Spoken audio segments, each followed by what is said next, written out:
부부의 순종과 복음이란 제목으로 하나님 말씀 함께 나누고 기도하도록 하겠습니다.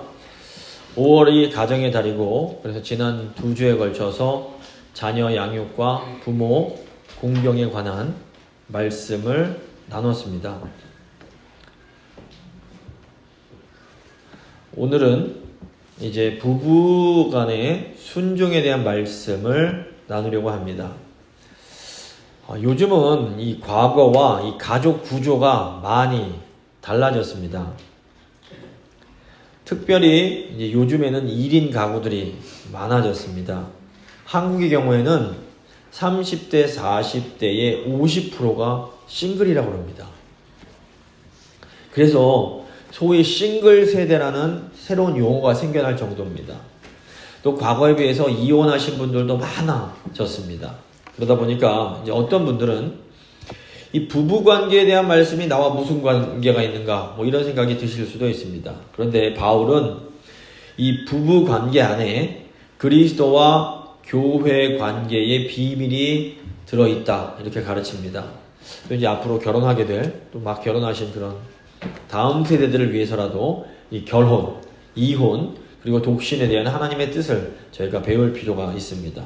그래서 오늘 본문 가지고 세 부분 하나 살펴볼 텐데, 첫 번째 부분에는 결혼, 이혼, 독신의 성경적 의미가 무엇인지, 그리고 두 번째는 부부 순종의 원리는 무엇인지, 그리고 세 번째는 부부 순종의 비결은 무엇인지를 살펴보도록 하겠습니다. 먼저 결혼과 이혼과 독신의 의미입니다. 이 성경에 따르면 부부 관계가 모든 관계들 중에서 제일 중요합니다. 이 유교를 보면 이 부모와 자녀의 관계를 부부 관계보다 더 우선시합니다. 물론 저희가 지난주에 살펴본 것처럼 성경도 이 부모와 자녀의 관계를 아주 중요하게 생각합니다. 우리는 부모 공경을 통해서 하나님께 순종하는 법과 권위를 존중하는 법을 배울 수가 있습니다. 하지만 이 성경적으로 부모들이 자녀들을 양육하는 목표는 자녀들이 독립할 수 있게 하는 겁니다. 성경에 따르면 장성한 자녀는 스스로 가정을 만들기 위해서 부모를 떠나야 됩니다. 하지만 이 원칙적으로 부부간은 서로 떠날 수가 없습니다. 마태복음 19장 4절부터 6절 보시면 예수께서 대답하여 이르시되 사람을 지으시니가 본래 그들을 남자와 여자로 지으시고 말씀하시기를 그러므로 사람이 그 부모를 떠나서 아내에게 합하여 그 둘이 한 몸이 될지니라 하신 것을 읽지 못하였느냐. 그런즉 이제 둘이 아니요 한 몸이니 그러므로 하나님이 짝지어 주신 것을 사람이 나누지 못할지니라 하시니. 태초에 하나님은 부부가 연합하여 하나 되는 관계로 창조하십니다. 그래서 하나님께서 이렇게 하나 되게 하신 것을 인간이 나눌 수가 없습니다. 여기서 정말로 중요한 것은 이 부부관계, 하나된 부부관계가 그리스도와 교회의 관계를 상징한다라는 겁니다. 오늘 본문 31절, 32절 말씀 보시면 그러므로 사람이 부모를 떠나 그의 아내와 합하여 그 둘이 한 육체가 될지니 이 비밀이 크도다. 나는 그리스도와 교회에 대하여 말하노라. 영적으로 볼 때에 교회는 예수 그리스도의 신부입니다. 그러니까 믿음으로 그리스도와 연합한 사람은 절대로 하나님으로부터 끊어질 수가 없다라는 겁니다. 로마서 8장 38절 39절 보시면 내가 확신하노니 사망이나 생명이나 천사들이나 권세자들이나 현재일이나 장래일이나 능력이나 높음이나 깊음이나 다른 어떤 피조물 이라도 우리를 우리 주 그리스도 예수 안에 있는 하나님의 사랑에서 끊을 수 없으리라. 아멘. 감사합니다. 사실 인간 배우자는 언젠가는 우리를 떠날 수밖에 없습니다.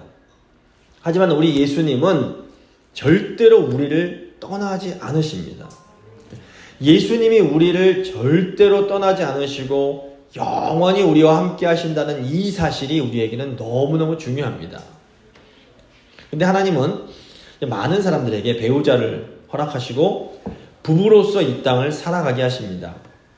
하나님께서 이 부부라는 관계를 허락하신 것에는 두 가지 목적이 있습니다. 하나는 하늘의 차원의 목적이고 다른 하나는 이 땅의 차원의 목적입니다. 먼저 하늘의 차원에서 하나님은 부부라는 관계를 통해서 영광받기를 원하십니다. 이 부부관계 안에는 하나님의 놀라운 비밀이 들어있습니다. 하나님은 이 땅의 부부들을 통해서 그리스도와 교회의 관계를 보여주기 원하십니다. 하나님은 어떻게 그럼 이 땅의 부부들을 통해서 영광을 받으실까요? 하나님은 우리가 하나님 안에서 가장 만족해 할 때 가장 큰 영광을 받으십니다. 자, 부모님들이 어린 자녀들이 부모의 품 안에서 행복해 할 때 가장 큰 기쁨을 느낍니다. 우리 하나님 아버지도 마찬가지이십니다. 하나님은 우리가 하나님 아버지의 품 안에서 행복해 할 때 가장 큰 기쁨을 누리십니다. 이사야 43장 21절 보시면 이 백성은 내가 나를 위하여 지었나니 나를 찬송하게 하려 함이니라. 여기서 찬송한다 라는 것은 하나님이 최고예요. 하나님이 제일 좋아요 라고 고백하는 겁니다. 그러니까 하나님이 하나 되게 하신 남편과 아내가 하나님 안에서 행복해 하면서 하나님께 감사할 때에 하나님은 큰 영광을 받으십니다. 그러니까 부부들이 주 안에서 행복하게 사는 것, 이것이 하나님의 뜻입니다. 그리고 이것이 전도서가 우리에게 가르쳐주는 진리입니다. 전도서 9장 9절 보시면 내 헛된 평생의 모든 날, 곧 하나님이 해 아래서 내게 주신 모든 헛된 날에 사랑하는 아내와 함께 즐겁게 살지어다. 이는 내가 이 일평생에 해 아래서 수고하고 얻은 분복이니라. 하나님께서 주신 배우자를 통해서 행복을 누리는 것은 분명한 하나님의 뜻입니다. 믿음 안에서 부부가 행복해하고 감사해야 할 때 하나님이 큰 영광을 받으십니다. 둘째로 이제 이 땅의 차원에서 하나님은 부부들을 통해 하나님의 뜻을 이루어 가십니다. 이 부부관계의 땅의 차원의 목적은 1차적으로 생육하고 번성하는 것입니다. 창세기 1장 27절 28절 보시면 하나님이 자기 형상 곧 하나님의 형상대로 사람을 창조하시되 남자와 여자를 창조하시고 하나님이 그들에게 복을 주시며 하나님이 그들에게 이르시되 생육하고 번성하여 땅에 충만하라. 땅을 정복하라. 바다의 물고기와 하늘의 새와 땅에 움직이는 모든 생물을 다스리라 하시니라. 놀라운 것은 하나님께서 부부들에게 성적인 쾌락을 통해서 이 생육하고 번성을 허락하셨다는 겁니다. 만약에 자녀가 생겨나는 과정이 너무너무 힘들고 고통스러웠다면 생육하고 번성하라는 말씀에 순종하는 것이 너무너무 힘들었을 겁니다. 하지만 하나님은 인간이 누릴 수 있는 즐거운 쾌락을 통해서 하나님의 말씀에 순종할 수 있게 하십니다. 그러므로 성적인 쾌락도 하나님께서 주신 선물입니다. 하지만 이 성이란 것은 마치 불과 같아서 잘 관리해야 합니다. 불을 잘 관리하면 겨울에 난방도 하고 밥도 지을 수 있습니다. 하지만 이 불 관리를 잘못하면 방이 냉랭해지거나 혹은 타서 죽을 수도 있는 겁니다. 그래서 하나님은 이 결혼이라는 안전한 언약 관계 안에서만 이 성적인 쾌락을 허락하십니다. 잠언 5장 18절부터 20절 보시면 너의 셈으로 복되게 하라. 내가 젊어서 취한 아내를 즐거워하라. 그는 사랑스러운 암사슴 같고 아름다운 암노루 같으니 너는 그의 품을 항상 족하게 여기며 그의 사랑을 항상 연모하라. 내 아들아 어찌하여 음녀를 연모하겠으며 어찌하여 이방 계집의 가슴을 안겠느냐. 그래서 부부간의 성적인 관계를 통해서 주어지는 쾌락은 하나님이 우리에게 주신 선물입니다. 우리는 이 선물을 통해서 하나님 말씀에 순종할 수가 있는 겁니다. 언제나 문제는 타락한 인간들이 하나님이 주신 선물을 남용하고 또 오용하는 것입니다. 그래서 돈이나 권력이나 성은 모두 하나님이 인간의 번영을 위해서 주신 선물들입니다. 하지만 마귀는 언제나 인간의 죄를 통해서 이 귀한 선물들을 변질시켜버립니다. 그래서 이 시대의 끔찍한 성적인 타락은 하나님께서 주신 선물을 변질시킨 결과입니다. 그래서 그리스도인들은 하나님이 주신 귀한 선물을 귀하게 여기고 잘 사용해야 할 사명이 있는 겁니다. 돈, 권력, 그리고 심지어 성마저도 말씀 안에서 잘 사용하면 하나님의 뜻을 이루는 귀한 도구가 될 수 있습니다. 이제 이혼에 대해서 좀 생각해 보겠습니다. 하나님께서는 인간의 타락으로 인해서 이 이혼이라는 제도를 허용하십니다. 이 허용이라는 말을 잘 생각하셔야 됩니다. 허용은 원래 하나님의 의도가 아님을 의미합니다. 고대에 일부 다처제가 문화적으로 허용이 되었습니다. 그래서 성경이 이런 일부 다처제의 현실을 있는 그대로 묘사합니다. 그런데 성경을 잘 보면 아내가 여러 명이던 남편들은 이로 인해서 항상 큰 어려움과 고통을 경험합니다. 이것은 하나님께서 일부 다처제라는 제도를 허용은 하셔도 좋아하시지는 않았음을 보여줍니다. 복음서 보시면 예수님은 이혼이 하나님의 원래의 의도가 아님을 분명하게 가르치십니다. 마태복음 19장 보시면 7절 8절 바리새인들이 여짜오되 그러면 어찌하여 모세는 이혼 증서를 주어서 버리라 명하였나이까? 예수께서 이르시되 모세가 너희 마음의 완악함 때문에 아내 버림을 허락하였거니와 본래는 그렇지 아니하니라. 이 남자들의 완악함 때문에 하나님은 여성을 보호하기 위하여 이혼이라는 제도를 허용하셨습니다. 하지만 이혼은 하나님이 기뻐하시는 것이 아닙니다. 일부 다처제와 마찬가지로 아무리 어쩔 수 없는 이혼이라 해도 결국 우리에게는 큰 어려움과 고통을 가져오게 됩니다. 그런데 동시에 기억해야 할 것은 우리 하나님께서는 이혼을 한 분들도 너무나 사랑하신다라는 겁니다. 구약 성경 보시면 일부 다처제라는 문화를 받아들였던 아브라함, 야곱, 다윗은 이로 인해서 큰 고통을 경험합니다. 하지만 우리 하나님은 여전히 그들을 너무나 사랑하셨습니다. 하나님께서 일부 다처제를 좋아하지 않으셨지만 아내를 여러 명을 둔 남자들 그리고 또 심지어 그 아내들도 여전히 너무나 사랑하셨습니다. 하나님은 아브라함만 사랑하신 것이 아니라 사라와 그리고 하갈도 사랑하십니다. 하나님은 야곱만 사랑하신 것이 아니라 라헬과 레아 그리고 그 여종들도 모두 사랑하십니다. 그 예수님도 이 남편 5을 두었던 사마리아 여인을 직접 찾아가십니다. 예수님은 그 여인을 사랑하셨기 때문에 그 여인에게 자신이 누구인지 알려주시고 생명의 물을 그 여인에게 주십니다. 또 예수님은 가늠한 여인도 사랑하셨기에 그 여인의 죄를 용서해 주시고 그 여인에게 완전히 또 새로운 삶을 허락해 주십니다. 그러니까 예수님께서 어떤 죄는 미워하시지만 이 죄를 짓는 인간은 너무 사랑하시는 겁니다. 분명히 이혼은 죄이고 하나님의 뜻은 아닙니다. 모든 이혼들은 우리에게 큰 아픔과 상처를 줍니다. 하지만 타락한 세상에서 불가피하게 이혼을 선택해야 하는 일들이 일어나게 됩니다. 어쩔 수 없이 이혼하신 분들은 어떻게 살아가야 될까요? 예수님 앞에서 진심으로 회개하면 하나님께서 그 삶을 회복시키시고 완전히 새로운 삶을 허락해 주십니다.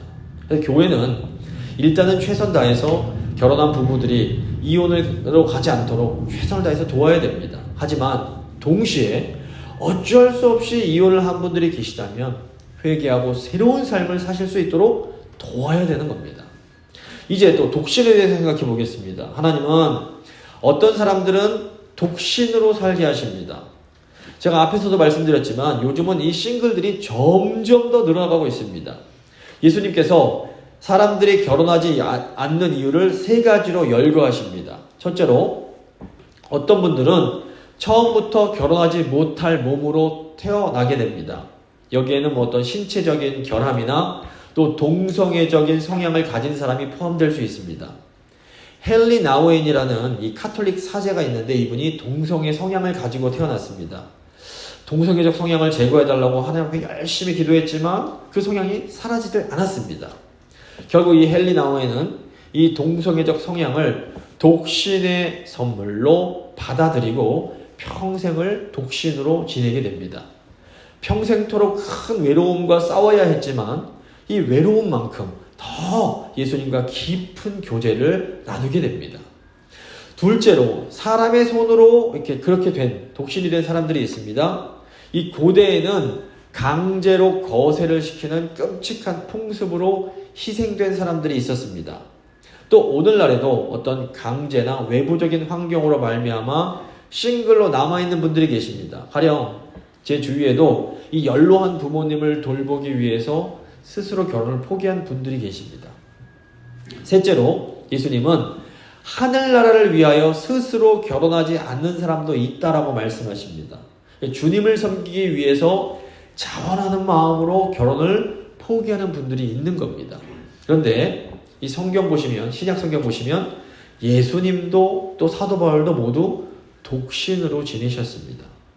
그리고 놀랍게도 바울은 이 결혼과 독신을 모두 은사, 즉 선물이라고 설명합니다. 고린도전서 7장 7절 보시면 나는 모든 사람이 나와 같기를 원하노라. 그러나 각각 하나님께 받은 자기의 은사가 있으니 이 사람은 이러하고 저 사람은 저러하니라. 그러니까 결혼도 하나님께서 주신 선물이고 또 독신도 하나님이 주신 선물이라는 겁니다. 중요한 것은 결혼의 은사를 받은 분과 독신의 은사를 받은 분 모두에게 이 믿음의 공동체는 반드시 필요하다라는 겁니다. 특별히 이 독신인 분들은 이 교회를 통해서 영적인 가정을 누리셔야 됩니다. 이런 의미에서 교회가 특별히 싱글로 지내는 분들을 더 따뜻하게 돌봐줘야 할 책임이 점점 더 커지고 있다고 볼 수 있습니다. 자, 이제 두 번째, 부부 순종의 원리에 대해서 생각해 보겠습니다. 부부 관계의 기본적인 가장 기초적 원리는 상호 순종입니다. 21절 보시면 그리스도를 경외함으로 피차 복종하라. 유교 문화에서는 남편은 아내를 다스리고 아내는 남편에게 복종했습니다. 하지만 이 기독교에서는 아내만 남편에게 순종하는 것이 아니라 남편도 아내에게 순종해야 됩니다. 이것이 기독교의 놀라운 점 중 하나입니다. 물론 부부가 서로 순종하지만 여전히 머리는 남편입니다. 요즘에 이 페미니스트들은 남편이 머리다라는 이 가르침을 성차별적인 것이다 라고 공격을 합니다. 그런데 이 머리됨의 본질은 권력이 아니라 책임입니다. 오늘 말씀에 따르면 아내들은 교회가 그리스도께 하듯 남편에게 순종해야 됩니다. 그리고 남편들은 그리스도께서 교회를 사랑하시듯 아내를 사랑해야 됩니다. 자, 이 남편에 대한 아내의 의무가 더 클까요? 아니면 아내에 대한 남편의 의무가 더 큰 것일까요?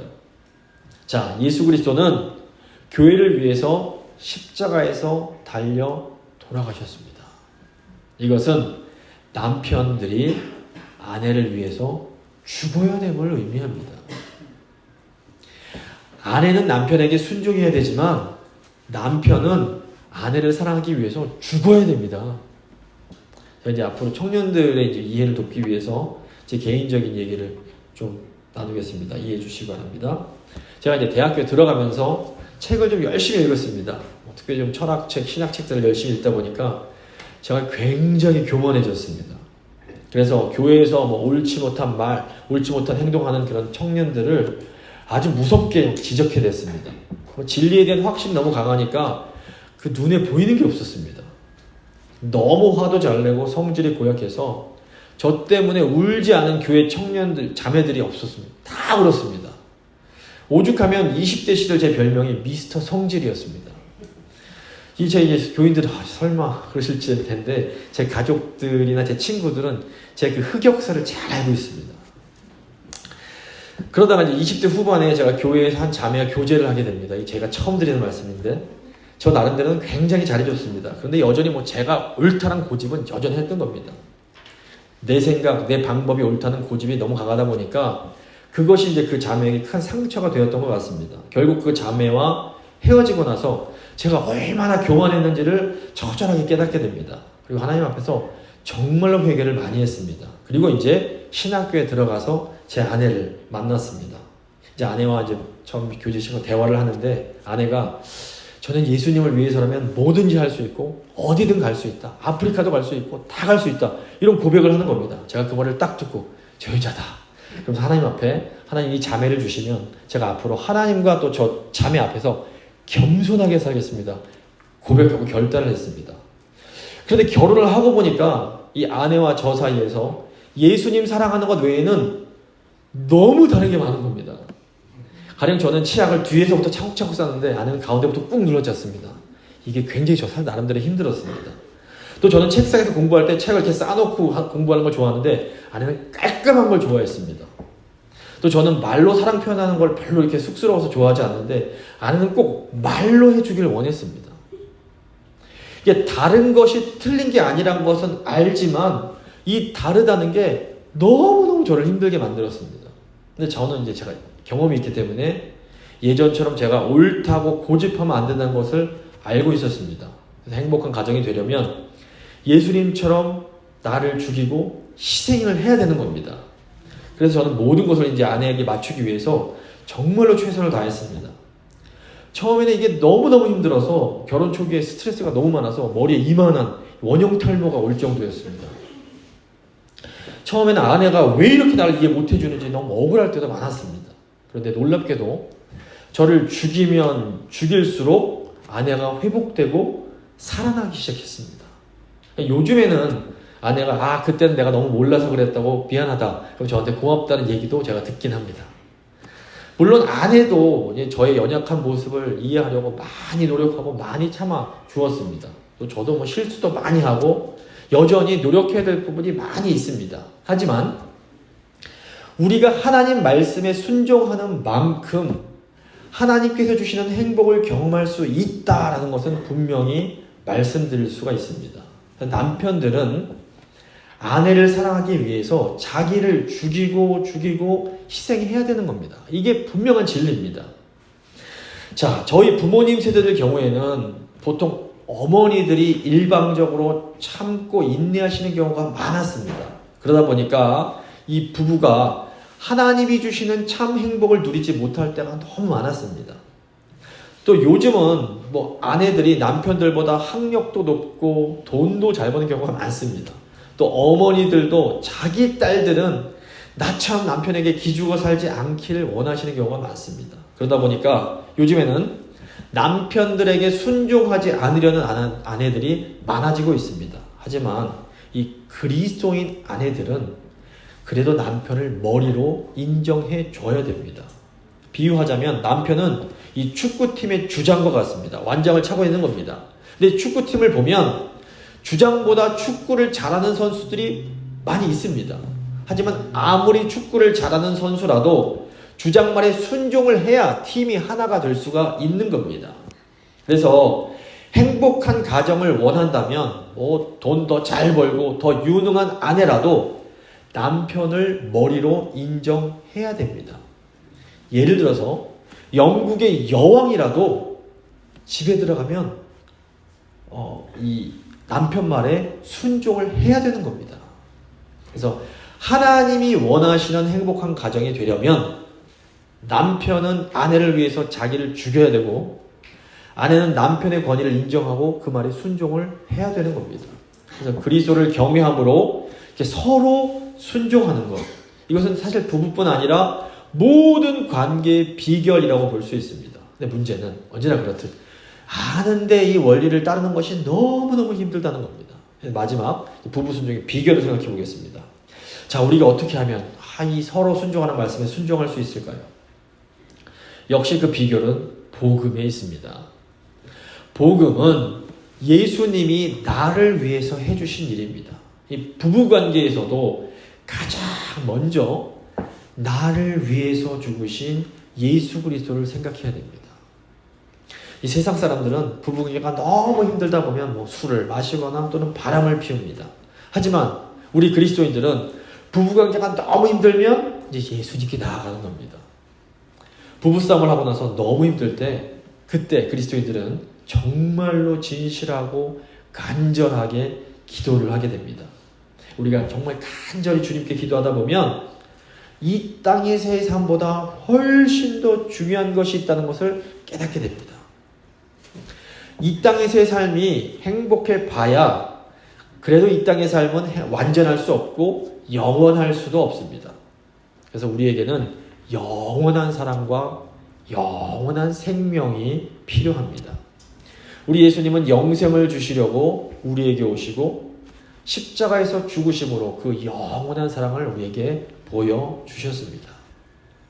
어떻게 보면 이 땅의 삶은 이 영생에 비하면 넓은 바닷가의 한 방울의 물과 같습니다. 물론 그렇기 때문에 이 땅의 삶이 우리 낭비하기에는 너무 소중하기도 합니다.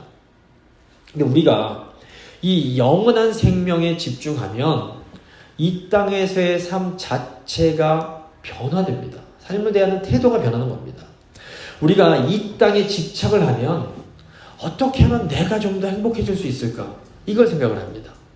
그런데 우리가 영생을 바라보면 어떻게 하면 내가 다른 사람들을 더 행복하게 해줄 수 있는 그런 삶을 살까를 생각하게 됩니다.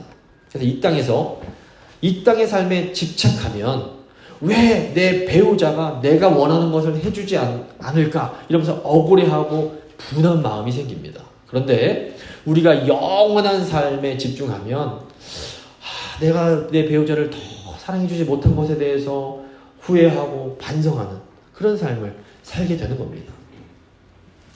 본래 내 배우자가 이상한 사람이 아닙니다. 그 사람은 원래 그랬던 사람입니다. 근데 내가 그 사람을 사랑해서 결혼하기로 선택을 한 겁니다. 우리가 부모님이 내 마음에 안 든다고 바꿀 수 없는 것처럼 일단 결혼하고 나면 배우자도 바꿀 수 없는 겁니다. 결국 내가 바꿀 수 있는 것은 나 자신밖에 없습니다. 그런데 이 나를 바꾸기 위해서는 하나님의 절대적인 은혜가 필요합니다. 결국 우리는 겸손한 마음으로 주님, 제 힘으로는 아무리 노력해도 안 됩니다. 제발 좀 도와주십시오. 이렇게 간절히 기도해야 됩니다. 이 부부관계를 보면 분명한 성경적 원리는 있지만 사실 모든 부부의 상황이 다 다르고 특별하기 때문에 어떤 구체적인 정답은 있을 수 없습니다. 그래서 우리가 할 수 있는 일은 예수님 앞으로 나아가서 나를 죽일 수 있는 힘을 달라고 간절히 은혜를 구하는 겁니다. 그러면 하나님께서 우리 각자의 삶에 놀라운 은혜를 베풀어 주십니다. 물론 그럼에도 불구하고 이 하나님의 역사하심이 내가 원하는 대로 되지 않을 수 있습니다. 중요한 것은 우리가 예수님의 말씀에 순종하기 위해서 애쓸 때에 우리가 예수님을 더 깊이 알게 되고 더 많이 닮아가게 된다라는 겁니다. 근데 우리가 예수 그리스도를 더 많이 닮아갈수록 우리는 더 큰 자유를 누리게 됩니다. 이 현대인들이 스스로 자유를 찾고 싶어하고 누리고 싶어합니다. 그런데 스스로 자유를 누리려고 하는 사람들일수록 보시면 더 많이 답답해하고 더 많이 불안해하고 더 많이 정신적인 문제를 갖습니다. 그러니까 내가 하고 싶은 대로 사는 게 참 자유가 아닌 겁니다. 근데 이런 자유는 자유론같이 보여도 마치 줄이 끊어진 연처럼 막 떠다니면서 너무너무 불안정합니다. 오늘날 세상에는 이 소위 자유를 빙자해서 온갖 거짓말들이 난무합니다. 마음껏 성적 자유를 누려라. 힘들면 그냥 이혼해버려라. 자유롭게 살아라. 너는 얼마든지 남자도 될 수 있고 네가 원하면 여자도 될 수 있다. 이런 거짓말들이 난무합니다. 우리를 혼란스럽게 하는 거짓말들이 마치 폭풍처럼 우리 자녀 세대에게 또 우리에게 불어오고 있습니다. 이럴 때일수록 튼튼한 진리의 반석에 우리를 꽁꽁 붙들어 매야 됩니다. 요한복음 8장 31절 보시면 예수께서 이르시되 너희가 내 말에 거하면 참으로 내 제자가 되고 진리를 알지니 진리가 너희를 자유롭게 하리라. 우리가 예수님의 말씀에 순종할 때, 그 말씀에 우리를 붙들어 맬 때에 우리가 예수님의 제자가 됩니다. 우리가 예수님의 제자가 되면 그때 우리가 진리를 알게 됩니다. 그리고 이 진리가 우리를 자유롭게 합니다. 어떤 상황 속에서도 이 세상의 거짓말들이 아니라 하나님의 진리를 꽉 붙잡아야 됩니다. 그래야만 우리가 하나님이 우리에게 주시는 참 자유를 누릴 수가 있습니다. 말씀을 마무리 짓도록 하겠습니다. 하나님은 믿음의 부부들을 통해서 영광을 받으시고 하나님의 뜻을 이루어 가십니다. 하지만 우리 하나님은 이혼하신 분들이나 독신으로 사시는 분들도 너무너무 사랑하십니다. 결혼생활의 핵심은 서로 순종하는 겁니다. 우리가 겸손하게 서로 순종할 때에 하나님이 주시는 행복을 경험할 수 있습니다. 우리가 자기를 부인하려면 하나님의 절대적인 은혜가 필요합니다. 힘들어도 우리가 예수님의 말씀을 지킬 때 그때 우리가 참 자유를 누릴 수 있습니다. 복음 안에서 말씀에 우리를 꼭 붙들어 매므로 참 자유를 누리는 우리 모두가 될 수 있기를 간절히 소망합니다. 믿음의 기도 드리겠습니다.